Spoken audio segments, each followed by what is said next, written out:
Minutes away from the start of an important hearing before the Senate Foreign Relations Committee. We'll hear the chairman gavel this hearing, Bob Menendez of New Jersey. Then the Secretaries of State and Defense will testify together with the chairman of the Joint Chiefs of Staff. As we await the start of the hearing, lots of anticipation. Let's bring in two guests. The former Republican presidential candidate, former Congressman Ron Paul is joining us. Also Democratic Congressman Mike Quigley of Illinois. Congressman Paul, first to you. You are totally, correct me if I'm wrong, totally opposed to any U.S. military force in Syria right now, despite all of that evidence that the Syrian regime used chemical weapons against its own people. Is that right?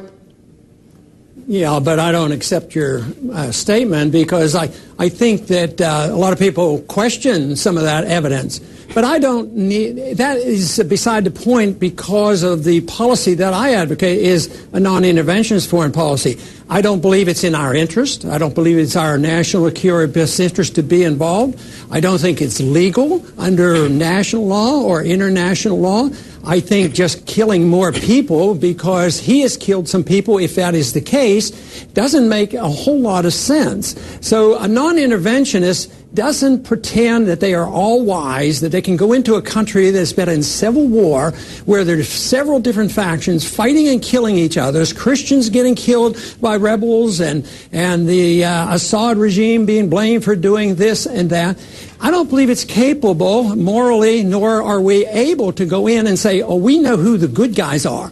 We know there's 3 different groups on the rebels, but we know that we won't give any help to the Al-Qaeda. We just have to punish Assad. It's a civil war, and there's no way you're going to figure it out. I smell Iraq all over again. I remember the assurances that were given us 10 years ago, and members of Congress believe that. But let me tell you, the situation is a lot different. The American people are on my side on this issue today, and there's a lot more people in Congress now are saying it makes no sense. And just listen to the military commanders. They said, you know, we don't even have the money for this. We have to have a supplemental. Now, how about all these warmongers getting ready to bomb and kill and invade or do whatever they think necessary, and they don't even have the money, and then they have to appropriate the money, which means more money drained from our economy. So the policy of a non-intervention, as a matter of fact, it's pretty easy. We just mind our own business, take care of America, and obey the law and obey the Constitution. Then you don't have to pretend,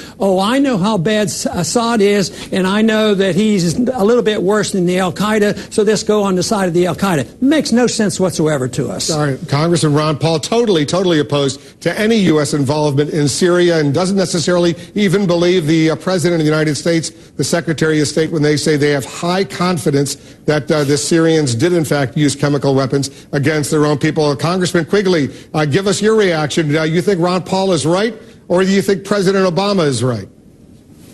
Well, let me just say this. It is clear to me after being briefed that there are gas attacks took place and that the Assad regime was responsible. The question is, what do we do now? I have every faith in the administration was honest and forthright about that process.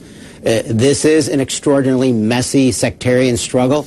It is not exactly clear to me at this point that our involvement will help the situation and perhaps not create unintended consequences. So I think there are serious questions to be answered, but trust in the administration isn't one of those.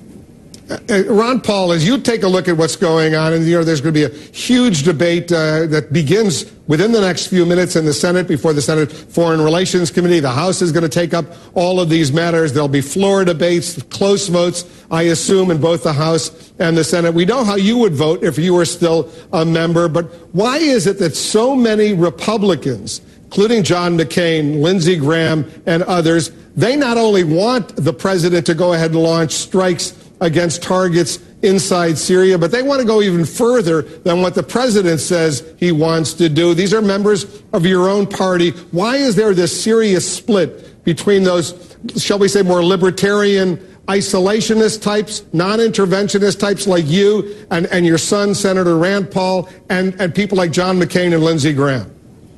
Well, I think people are waking up. There's been a Tea Party movement, a grassroots movement. The young people in the Congress, the newer members, are on our side on this. Just take a look at the bipartisan support we got for trying to rein in NSA. That was Democrats and Republicans, but sort of grassroots. And the leadership at both levels. They want the NSA and all this spying going on. This is what's going to happen on this vote. Leadership will probably get together and get some sort of authority passed for the president to try to make him feel better or something. But how many people does he have to kill to feel better because he drew a line in the sand or had this red line? I mean, what was the purpose of all that? Nobody knows why we're going in there, and nobody's sure who are the good guys and the bad guys. But the people are waking up. They remember 10 years ago. They remember and they witness the results today of what's going on in Iraq. Now, even some people in Iraq are saying, well, do not go in there and bomb because we're going to help Assad. Some of the Shia wants to come in. You know, al-Sadr wants to go in and help him. So this thing could easily spread. But who created Iraq? We did. That's our country. And now they're aligned with the Iranians. So the whole theory is that we're going into Syria because that's the way you march into Iran. At the same time, we've made it tougher. We've made it tougher for Israel. We've made it tougher for the people who want to live in peace in Iraq. And now we're just stirring it up in Syria. It's a civil war. We don't have the authority. And the vote in England, the British vote in the Parliament, that is fantastic. The first time since 1782. Ron Paul, the people are getting in charge. I got to wrap it up, but I just want to clarify one point. You're not blaming the United States for the civil war in Syria over the past 2.5 years that have already resulted more than 100,000 people dead.